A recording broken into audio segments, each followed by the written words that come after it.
Guys बहुत ही आसान तरीके से कैसे हमने सल्वाडोर डाली द ग्रेट स्पेनिश आर्टिस्ट उनकी ग्राफाइट पेंसिल की मदद से एक रियलिस्टिक पोर्ट्रेट को बनाया, वही हम शेयर करने वाले हैं आज के इस वीडियो पे।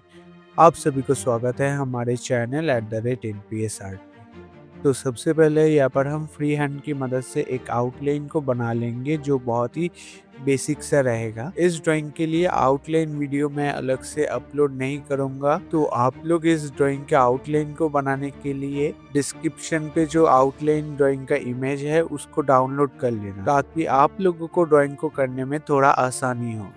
और अगर आप लोग देखना चाहते हो कि कैसे हमने इस ड्राइंग के आउटलाइन को बनाया, तो कमेंट करना आउटलाइन ड्राइंग बोलकर। तो मेरे पास जो रॉ वीडियो है उसको एडिट करके मैं कोशिश करूंगा आप लोगों के लिए अपलोड करने का।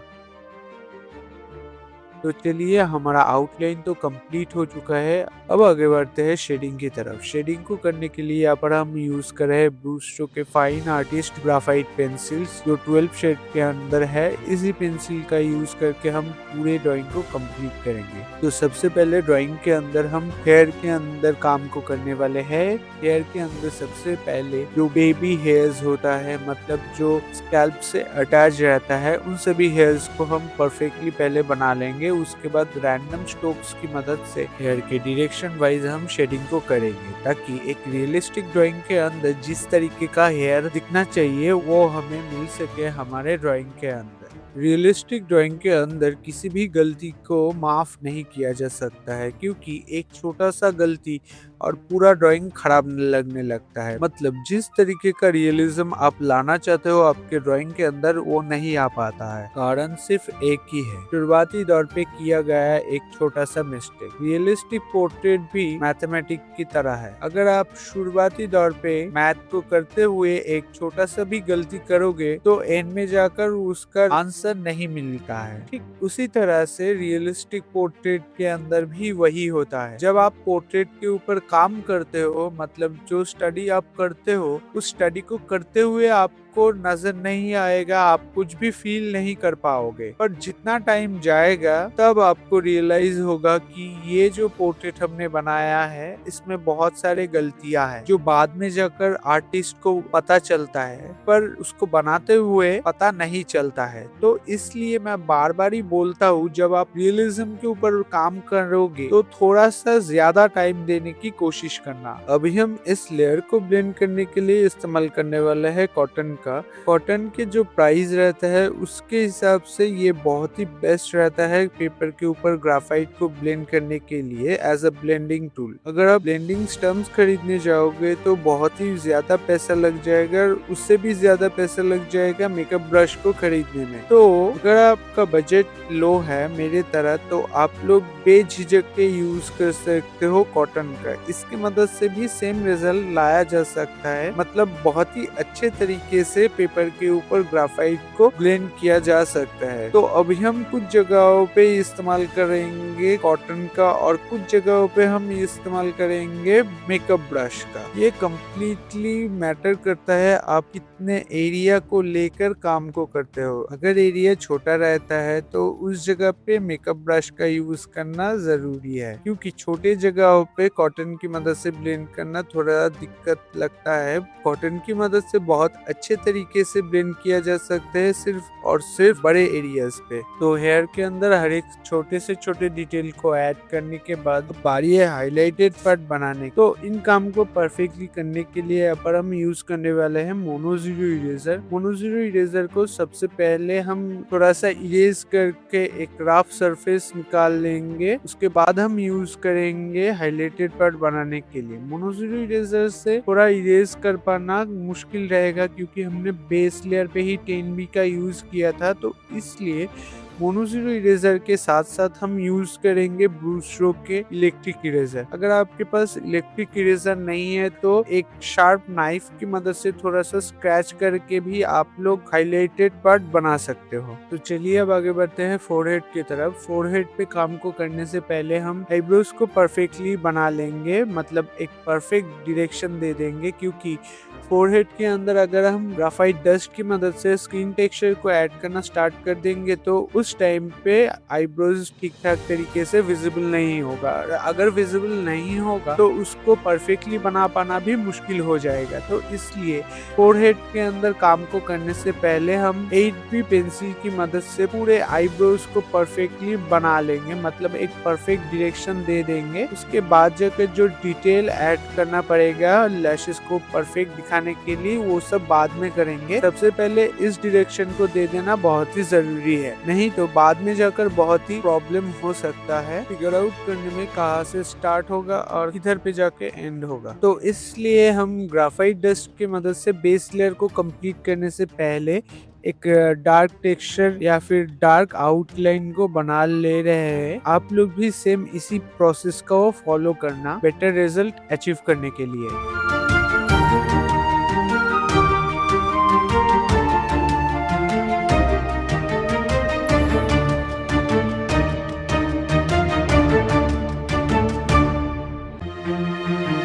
जैसे कि हमने पहले भी बोला है कि मेकअप ब्रश की मदद से बहुत ही छोटे एरिया पे तो अच्छे से ब्लेंड किया जा सकता है, मतलब बड़े एरिया पे भी सेम तरीके से ब्लेंड किया जा सकता है, पर वो बहुत ही टाइम कंज्यूमिंग रहता है। और बड़े एरिया पे मेकअप ब्रश की मदद से इवनली, मतलब सभी जगह पे समानता से शेडिंग नहीं किया जा सकता है। कहीं पर कम हो सकता है, कहीं पर ज्यादा हो सकता है। तो इसलिए बड़े एरिया के लिए मैं पर्सनली रेफर करता हूँ बेस लेयर को कंप्लीट करने के लिए एटलीस्ट आप लोगों को कॉटन बड की मदद से ही कंप्लीट करना है। उसके बाद जाकर तभी सभी जगहों पे इवननेस आ सकता है, नहीं तो कहीं पर ज्यादा हो सकता है, कहीं पर कम हो सकता है। तो बेस लेयर को कंप्लीट करने के बाद अभी हम पेंसिल की मदद से फोरहेड के अंदर सभी स्किन टेक्सचर को अप्लाई करेंगे और उसके बाद जाकर हम यूज करने वाले हैं मोनो जीरो इरेजर। मतलब मोनो जीरो इरेजर से ही रैंडम स्ट्रोक्स देकर सभी स्किन टेक्सचर को हम बनाएंगे। तो आप लोग बहुत ही ध्यान से देखते रहे मैं कैसे इस पार्ट को कंप्लीट करता हूँ।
फोरहेड की तरह ही अभी हम नोज एरिया और चिन एरिया पे भी ग्राफाइट डस्ट की मदद से शेडिंग कर लेंगे। ग्राफाइट डस्ट को इस तरीके से अप्लाई करने का एक बहुत ही मेन रीजन है कि काम बहुत ही जल्दी हो जाता है और उसी के साथ साथ कहीं पर भी ज्यादा या फिर कहीं पर भी कम शेडिंग नहीं होता है, जो पेंसिल के साथ कभी कभी हो जाता है पर इस प्रोसेस में वो नहीं होता है। तो अभी हम सबसे पहले आउटलाइन को थोड़ा डार्क कर लेंगे, सल्वाडोर डाली का जो आइकॉनिक मुस्टैच रहता है उसको। तो फिलहाल के लिए आप लोग बहुत ही ध्यान से देखते रहे मैं कैसे इस ड्राइंग को पूरा कंप्लीट करता हूँ, वो भी वीडियो को बिल्कुल भी स्किप ना करके।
पहले वाले पार्ट की तरह ही इस पार्ट को भी हम सेम प्रोसेस पे कंप्लीट करेंगे, पर इस पार्ट पे थोड़ा शैडोज और लाइट ज्यादा है और उसी के साथ साथ जो टेक्सचर है वो भी थोड़ा ज्यादा है, तो इसलिए इस पार्ट को बहुत ही ध्यान से करना पड़ेगा। मतलब जो रेफरेंस हमने लिया है सल्वाडोर डाली का, उस रेफरेंस के हिसाब से बहुत ही ध्यान से बारीकी से इस पार्ट पे शेडिंग और डिटेलिंग करना पड़ेगा। ध्यान रखना, रियलिस्टिक पोर्ट्रेट को ड्रॉ करने के टाइम पर पेशेंस का होना बहुत ही जरूरी है। अगर आपके अंदर पेशेंस नहीं है तो रियलिस्टिक पोर्ट्रेट के अंदर आप लोग 100% रिजल्ट अचीव नहीं कर पाओगे। मतलब जिस व्यक्तित्व को आप बनाना चाहते हो वो पोर्ट्रेट हूबहू उसके तरह ही नहीं लगने लगेगा। काम को करते हुए फिर भी लग सकता है, पर जब खत्म हो जाएगा काम धीरे धीरे वो पोर्ट्रेट उतना अच्छा नहीं लगने लगता है। तो स्केचिंग को करते हुए बहुत ही ध्यान से हर एक डिटेल को ऐड करना बहुत ही जरूरी है। तो आप लोग फॉलो करते रहे मैं कैसे इस पोर्ट्रेट के अंदर सभी डिटेल को कंप्लीट करता हूँ, वो भी रियलिस्टिक तरीके से और बहुत ही आसान कुछ टूल्स का यूज करके।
तो सल्वाडोर डाली का ये जो ड्राइंग है ये तो हमारा कंप्लीट हो चुका है। ये वीडियो आपको कैसे लगा कमेंट करके ज़रूर बताना, और ऐसे ही और ड्राइंग रिलेटेड वीडियोस देखने के लिए हमारे चैनल को भी ज़रूर फॉलो कर लेना। और ज़्यादा क्या बोले, एज यूजुअल बहुत ही जल्द मुलाकात होगा किसी और नए वीडियो के साथ। और एक और बात मैं बोलना चाहता हूँ, जो इस वीडियो की कमेंट सेक्शन पे जाके आप लोग ज़रूर कमेंट करके बताना मुझे नेक्स्ट में कौन से कैरेक्टर के ड्राइंग को करके दिखाऊँ आप लोगों के लिए। तो अभी के लिए बाय, बहुत जल्द मुलाकात होगा आप लोगों के सजेशंस के साथ।